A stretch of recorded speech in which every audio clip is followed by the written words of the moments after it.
নিপা ভাইরাসটা বেশি পুরনো নয়, প্রায় 25 বছরের আগে প্রথম কেস ধরা পড়েছিল। এরপর থেকে মোটামুটিভাবে পৃথিবীর বিভিন্ন দেশে এর প্রকোপ দেখা গিয়েছে। আমাদের দেশে বিশেষ করে শীতকালে এই বাদুড়ে খাওয়া যখন রস খাওয়া হয় তখনই কেউ সংক্রমিত হতে পারে। তবে সব বাদুড়ে কি সংক্রামিত সেটা আমরা বলতে পারবো না, কারণ এই নিপা ভাইরাসটা জুনোটিক ডিজিজ, তার মানে হচ্ছে প্রাণী থেকে প্রাণীতে ছড়ায় এবং ওদের শরীরে এটার ইমিউনিটি গ্রো করে। লক্ষণগুলি কি? সাধারণত নিপা ভাইরাস ফুসফুসে আক্রমণ করে, আমাদের ব্রেনে আক্রমণ করে। সেক্ষেত্রে আমাদের অনেক জ্বর হবে, যে কোনো ভাইরাসেই শ্বাসকষ্ট হতে পারে, কাশি হতে পারে।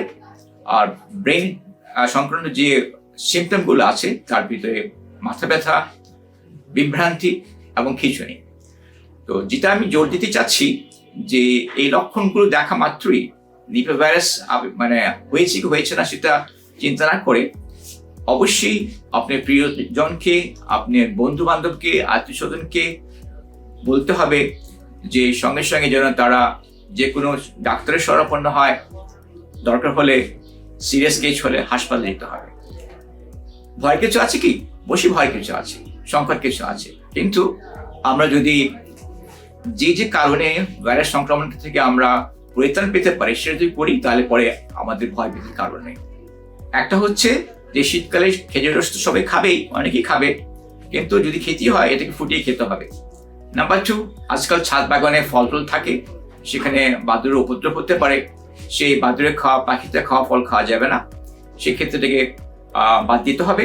আর যে কোনো শঙ্কা থাকে খসা ছাড়িয়ে ভালো করে ধুয়ে খেতে হবে।